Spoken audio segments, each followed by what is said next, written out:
વ્યક્તિઓના જીવ બચાવ્યા હતા, એટલે 5 વ્યક્તિઓના વાયુ બચાવ્યા હતા, પ્રાણ બચાવ્યા હતા, એટલે હનુમાનજી મહારાજને પંચ પ્રાણ કહેવાય છે।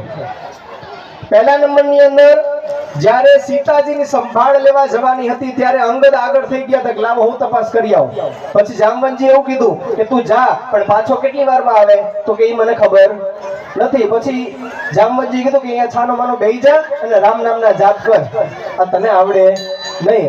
અને પહેલેથી જ હનુમાનજી મહારાજ એક પર્વત ઉપર બેઠા બેઠા રામ નામનો જાપ કરતા હતા। અને પછી જામવંતજી હનુમાનજીને ઉઠાડીને કીધું કે હનુમાનજી આ તું કરીશ, બાકી કોઈ કરી શકશે નહીં। અને હનુમાનજી મહારાજને કીધું આ તું કરજે। અને ત્યારે હનુમાનજી મહારાજે એ જ જવાબ આપ્યો હતો કે તો હું કરું, તમે કહો છો તો, બાકી મારે જવું નથી। અને આખો સમુદ્ર ઓળંગી અને લંકામાં જઈ અડધી લંકાને સળગાવી સીતાજીની સંભાળ લઈને આવ્યા અને પાછા રામજી પાસે આવ્યા ને એટલે રામજીને કીધું કે આવું આવું બધું થયું છે। અને ત્યારે રામજીએ કીધું હતું કે હનુમાન તે જે કામ કર્યું છે ને એ આ દુનિયાની કોઈ તાકાત આ કામ ના કરી શકે। અને ત્યારે સાહેબ હનુમાનજી મહારાજનો એક જ જવાબ હતો કે પ્રભુ જે કંઈ કર્યું છે ને આ તમે કર્યું છે, મેં કંઈ કર્યું નથી। આ આપણા હૃદયમાં આવી જાય ને તો આપણી અંદર હનુમાનજીની કૃપા થઈ જાય। બીજા નંબરની અંદર સીતાજી જ્યારે 14 વર્ષ પૂરા થયા, રાવણને માર્યા પછી સીતાજીનો અંતિમ દિવસ હતો। સીતાજી વિચાર કરે છે કે હવે રામ નહીં આવે તો પ્રાણ ત્યાગી દઈશ। અને ત્યારે રામ ભગવાને કીધું કે હનુમાન તું જા સીતા પાસે અને ખબર આપ કે હું આવું છું તને લેવા માટે। અને ત્યારે સીતાજી પોતાનો પ્રાણ છે ને એ બચાવ્યો હતો હનુમાનજીના કહેવાથી। જ્યારે લક્ષ્મણજીને મેઘનાદનું બાણ વાગ્યું ત્યારે સંજીવની જડીબુટી લેવા માટે હનુમાનજી મહારાજ ગયા હતા। અને એ જ સમય જ્યારે પાછા ફરતા હતા એ સમય 14 વર્ષ પૂરા થવાની તૈયારીમાં હતી। અને એ સમયે ભરતજી પોતાની વાટિકાની અંદર બેઠા છે અને એમ વિચારે છે કે આજ 14 વર્ષની રાત્રિ છે, કાલ જો આજ રાત્રિ પૂરી જો થાય ને તો સારી વાત છે, નકર હું મારું પ્રાણ ત્યાગી દઈશ। અને ત્યારે હનુમાનજી મહારાજ આવી અને ભરતજીને કીધું તમે ચિંતા ના કરશો, કાલ સવારે રામ આવે છે। અત્યારે ભરતજીનો જીવ પણ એને જ બતાવ્યો હતો। બાલી અને સુગ્રીવ બંને ભાઈઓ લડતા હતા, બધું હરણ કરી લીધું હતું। અને તે છતાં ભગવાન હનુમાન દાદાએ બંનેને કીધું હતું કે તમે ચિંતા ના કરશો, આ રામ તારો જીવ બચાવશે। અને બંને ભાઈઓમાંથી બાલીને મારી અને સુગ્રીવને રાજપાટ આપવાનું કામ કર્યું તે હનુમાનજી મહારાજની કૃપાથી। એટલા માટે હનુમાન દાદાને પંચ પ્રાણ બચાવ્યા કહેવાય છે। પંચ પ્રાણ 5 વ્યક્તિઓ જ્યારે સમુદ્રના કિનારા ઉપર વાનર સેના ભૂખી તરછોડી ગઈ હતી અને સેમાં હનુમાનજી મહારાજે ફળફળાદી લાવી અને વાનર સેનાને ખવડાવ્યા હતા। એટલા માટે હનુમાનજી મહારાજને પંચ પ્રાણ કહેવાય છે। માટે ખાલી હનુમાનજી મહારાજ કે કોઈ પણ ભગવાનને પગે લાગી લો, માની લો અને સમજી લો કે શ્રદ્ધાથી માગી લો એ મહત્વ નહીં, પણ એની પાછળ એનું કારણ છે કે તમે જાણો ને તો એનો એક ફાયદો તમને એ થાય કે તમને એની પ્રત્યેનો ભાવ જાગે, તમને એની પ્રત્યેની શ્રદ્ધા જાગે। હનુમાનજી મહારાજ છે ને એ બળ બુદ્ધિના દાતા છે, જીવતા જાગતા દેવ છે। અને અત્યારના સમયમાં કહેવાય કે યુવાનોના તો બહુ જ પ્રિય છે, પણ ક્યાં સુધી ઈચ્છા પૂરી કરે ત્યાં સુધી હો, પછી મૂકે પડતા હનુમાનને। તમે જાણો હનુમાનજી ને રામ જાણે।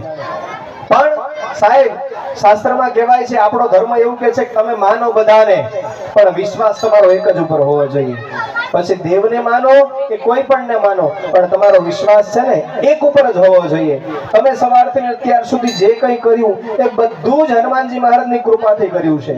અને તમારી ઉપર એવી કૃપા હનુમાન દાદાની થઈ છે કે તમારી બધાની ઈચ્છા પૂરી થઈ છે, એટલે તમે બેઠા છો, બાકી બેઠા હોત નહીં। એટલા માટે એનો અર્થ એવો છે કે આ દાદા છે ને જીવતા જાગતા છે।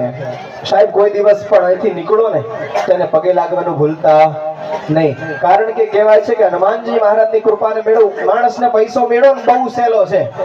થોડીક મહેનત કરે માણસ અને થોડીક બુદ્ધિ વાપરે, પૈસો આપોઆપ મળે। પણ એ પૈસો મળ્યા પછી માણસ 2 વેત ઊંચો હાલવા માંડે તો એ પૈસો કામનો નહીં। એ હનુમાનજી શીખવાડે કે જ્યારે કઈ નતું તો હનુમાનજી મહારાજ સરળ હતા અને બધું મળી ગયું રામને તો એ જ સરળ હતા। છેલ્લે ત્યાં સુધી કીધું છે કે આખી સેના રામની જે હતી, રામ દરબાર ભરાયો, હનુમાનજી મહારાજ ખૂણામાં ઉભા હતા અને જોવે છે તો છત્ર લઈ અને ભરતજી રામના સિંહાસન નીચે હંતેલી બેઠા છે। અને એ સમયની અંદર જઈ અને લક્ષ્મણને કીધું કે આ ભરતે આટલું મોટું કામ કર્યું છે, આખી અયોધ્યા સંભાળી છે અને આજ ભરત કેમ ખૂણામાં બેઠા છે? અને ત્યારે ભરત પાસે ગયા લક્ષ્મણજી, અને લક્ષ્મણજીને ભરતજી એમ જ કીધું હતું એ સમયની અંદર પણ કે જે મેં ભલે સારું કર્યું હોય, મારા રાજ્ય રામના કહેવાથી અંબાડ્યું હોય, પણ મૂળ માતા મારી માના શ્રાપના કારણે આજ મારા ભાઈને 14 વર્ષ સુધી વનમાં રહેવું પડે. આ હનુમાનજી મહારાજની એની અંદર કરુણતા હતી કે આખો રામ દરબાર ભરાઈ ગયો પછી પણ ચિંતા તો ખૂણામાં બેઠેલો ભરતની જ હતી, બીજા કોઈની હતી નહીં. તો જે કરુણતાને પ્રદાતા છે હનુમાન દાદા છે. સાહેબ, તમારી જીવનની ઈચ્છાઓ હોય કે ના હોય, અભિલાષાઓ હોય કે ના હોય, પૂરી થાય કે ના થાય, પણ સાહેબ એની ઉપર ભરોસો રાખજો. માણસની પરિસ્થિતિ અત્યારે એવી છે, ભરોસો નથી આવતો. ભગવાન પાસે જાય, માગી લે, એને હોપી દે, બહાર આવી અને ચપ્પલ પહેરે એટલે તરત વિચાર કરે કે ઈચ્છા પૂરી થશે, નહીં થાય, મારું કામ થશે કે નહીં થાય. કારણ કે સાહેબ 3 વસ્તુ છે. કોઈ પણ તમારી ઈચ્છા અધૂરી રહી જાય ને, એમાં સૌથી પહેલા જ્યારે તમારી ઈચ્છા પહેલી વાર કહેવાથી થઈ જાય ને, તો સમજવાનું ભગવાન તમારો વિશ્વાસ વધારે છે. બીજા નંબરની અંદર ના થવા છતાં તમારે વાર લાગે કાર્યની અંદર, તો તમારી ધીરજને તપાસે, એટલું યાદ રાખો. અને છેલ્લે તમે કાર્ય કરવા છતાં તમારી ઈચ્છાઓ પૂરી ના થાય તો એના 3 નિયમ છે.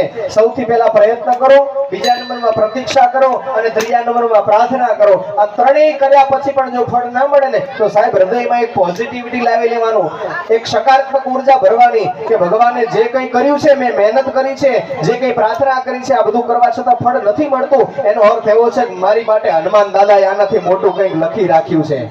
આટલો ભરોસો રાખજો. અને જેટલા ભરોસાથી તમે અહીંયા બેઠા છો ને, એટલા જ ભરોસો જ્યાં સુધી જીવો ને ત્યાં સુધી રાખજો. તો કોઈ દિવસ જીવનમાં તમારી ઈચ્છાઓ પૂરી કરતા વગર રહેવાના નથી.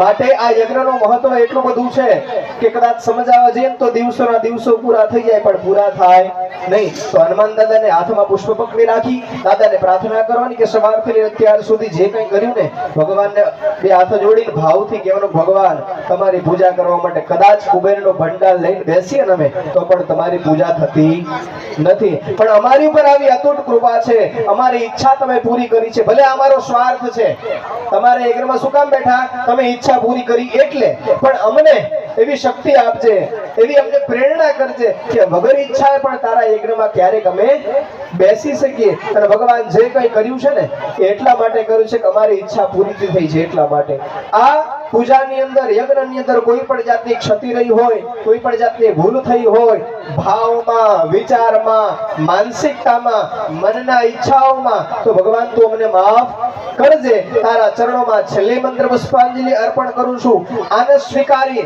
અને જીવનની દરેક મનોકામના તો પૂરી કરવા વાળો બનજે. કારણ કે દાદા તમે કોઈ દિવસ આપવાનું મૂકવાના નથી અને અમે માંગવાનું ભૂલવાના નથી. કારણ કે આપણે છે ને મંદિરમાં જઈએ એટલે બાર પગથિયે બેઠો ને એમ કઈક ભિખારી છો, આટલું બધું અહીંયા માંગે શું કામ, સાનો મનો મહેનત કર ને. પણ સાહેબ એના કરતા મોટા ભિખારી તો આપણે છીએ. આપણે એને કહેતા નથી પણ મંદિરમાં જઈને એની પાસે માંગીએ છીએ.